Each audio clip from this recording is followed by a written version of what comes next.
আসসালামু আলাইকুম। আশা করি তোমরা যে যেখানে আছো মহান আল্লাহ তাআলার রহমতে সবাই ভালো আছো, আলহামদুলিল্লাহ, এবং সুস্থ আছো।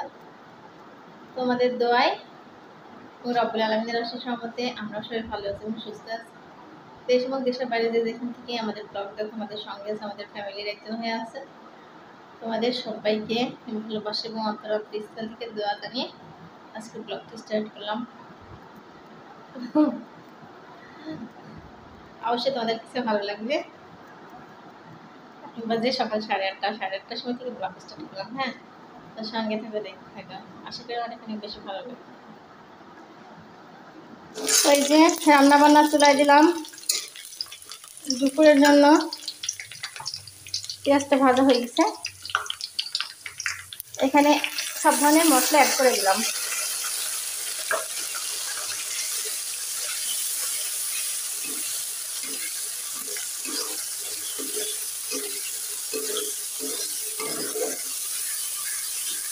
মশলাটা আমি সুন্দর করে কষিয়ে নিই।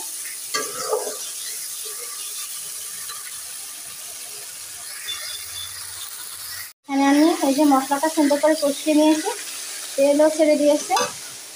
এখন এই যে চিকেনগুলো দিয়ে দিচ্ছি। বিসমিল্লাহির রহমানির রহিম।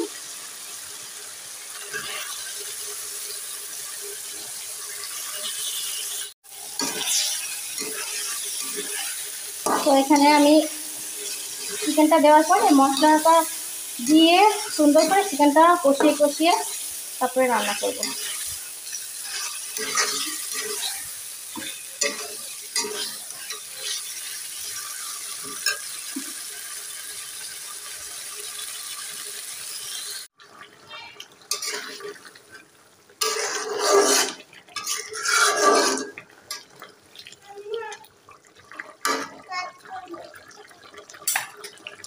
এই যে চিকেন রান্নাটা আমার কমপ্লিট।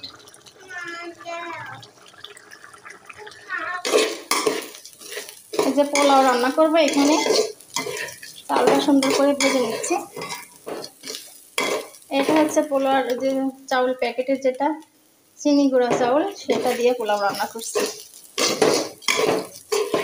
এখানে হচ্ছে আদা আর জিরা পেস্ট দিয়ে আমি এই যে ভেজে নিচ্ছি, তো এই জন্য কালারটা একটু কালচে কালচে লাগছে।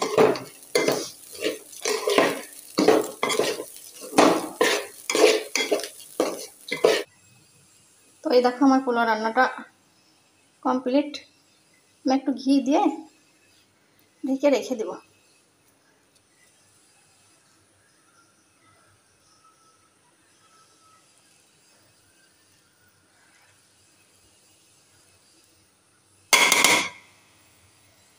রান্নাটা ডান।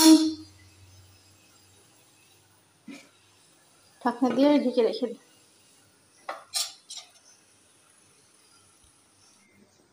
এই দেখো আমার পোলাওটা রান্না কমপ্লিট। একদম ঝরঝরে সুন্দর পোলাও হয়েছে, অনেক সুন্দর পোলাও, গরম। আর এই যে চিকেন রান্না করেছি। হ্যাঁ,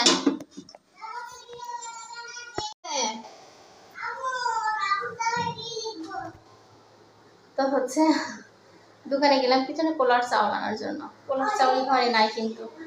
তো ওই যে পাশের আন্টিরা কালকে পোলাও রান্না করছিল গতকালকে, সেই পোলার গন্ধ।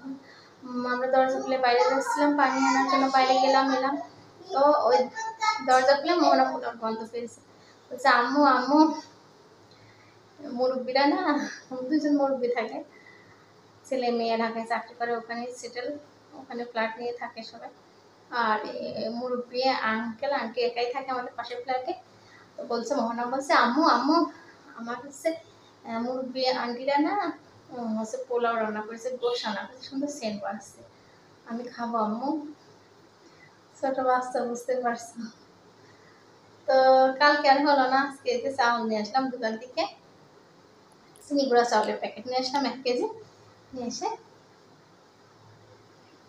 মুরগির গোশ ছিল, গরুর গোশ নাই, মুরগির গোশ ছিল ফ্রিজে। মুরগির গোশ আমার মোহনা পছন্দ করে গরুর থেকে, তো মুরগির গোশ রান্না করলাম। আর হচ্ছে এই যে পোলাও রান্না করলাম। তো পোলাও এখনো মোহনা খাইনি, এখন দুপুর 2:30 বাজে। সকালে সাদা ভাত ছিল, সাদা ভাত দিয়ে মোহনার খুব ক্ষুধা লাগছিল, গোশ রান্না করে আমি সাদা ভাত দিয়ে গোশ দিয়ে মোহনাকে দিয়েছিলাম। তো মোহনা খেয়ে নিয়েছে। আমি বললাম যে পরে আসতে দিলে ওকে পোলাও দেবো।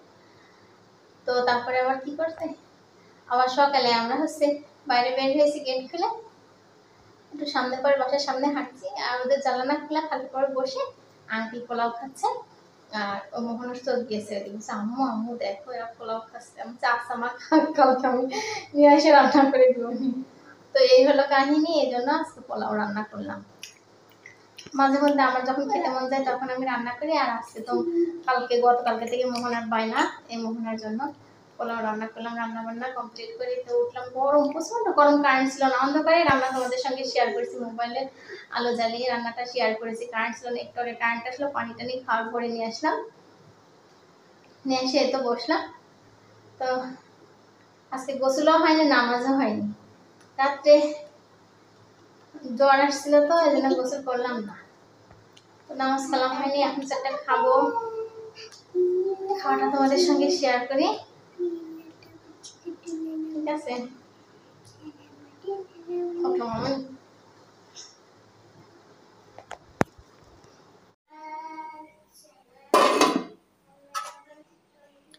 তো এই তো আমার মুরগির গোশটা, এই যে পোলাও নিয়ে নিয়েছি, এক পিস আলু নেব,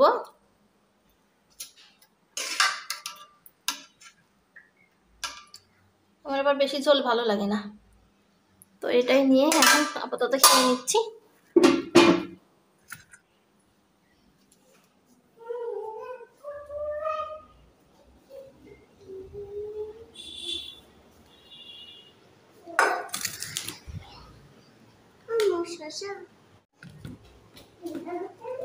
বিসমিল্লাহির রহমানির রহিম।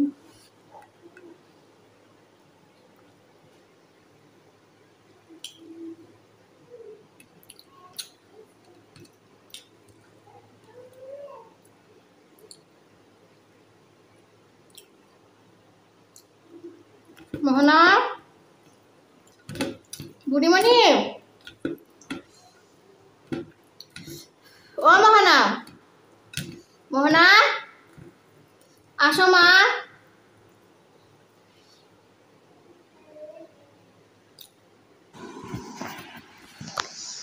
তো এই দেখো এখন বিকেল বেলা, খাওয়া দাওয়া শেষ করে একটু রেস্ট নিয়েছিলাম, একটু রেস্ট নিলাম। কেমন, মোহনার সঙ্গে করে বসলাম খাটের পরে, বসে একটু টিভি অন করলাম, মোহনার টিভি দেখলাম, একটু মোবাইল নিয়ে নাড়াচাড়া করতে লাগলাম। আর আমাদের যে উপরের ফ্ল্যাটে 3 তলায় ভাড়াইটি আসছে, ওই ভাড়াইটির আবার সোফা সেট আসলো ভ্যানে, নতুন তা শোরুমের থেকে কিনে নিয়ে আসলো। তো ওই বাড়িওয়ালা আন্টিরা দুপুরে ঘুমাচ্ছে, ওদের না ডেকে আমার রুমে ডাইনিংয়ে সিট কিনে দেওয়া ছিল না, বিড়ানো ছিল, হুটপাট করে দেখছি রুমের ভিতর ঢুকে পড়ছে।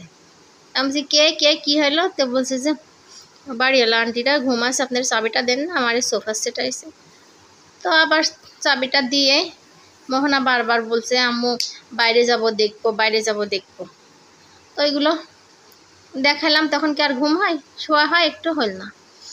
তো এই দেখো থালা বাসন ধুচ্ছে এই জায়গায়, খাওয়া দাওয়া শেষ করে বিকাল হয়ে গেছে। কিছুক্ষণ পরে আসরের আজান দিল, ওদের ফার্নিচার নিয়ে গেল, কিছুক্ষণ পরে আজান দিল। তো আমরা যে রুম টুম ময়লা হয়েছিল ঝাড়ু টাড়ু দিলাম, পরিষ্কার করলাম। তারপরে এই যে থালা বাসন ছিল, খাওয়া দাওয়া করছিলাম, দুপুরে এই যে থালা বাসনগুলো ক্লিন করছি। হ্যাঁ,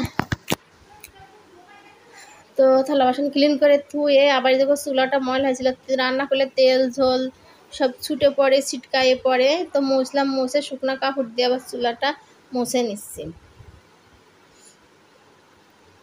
একটু শান্তি আছে। আর এত যে গরম আর এত যে রৌদ্র, আজকে কাপড় চোপড় উঠাই রাখছি, বিছনার চাদর টাদর পরশু দিন উঠাই রাখছি, ধুয়ে দিব। তো শরীর ভালো না, আজ 2 দিন ধোয়া হয়নি, আজকে ধুলে সারাদিনে মশমশা হয়ে যেত, এত রোদ আর এত গরম। আজকে দুপুরে রান্না করতে লেগে আমার জীবন শেষ, এত গরম, বুঝছো? তো এটা চুলা মোছা ন্যাকড়াটা রেখে দিলাম। আর ব্লগটি আজকের মতো এখানেই শেষ করলাম। সবাই ভালো থাকো, সুস্থ থাকো, আল্লাহ হাফেজ।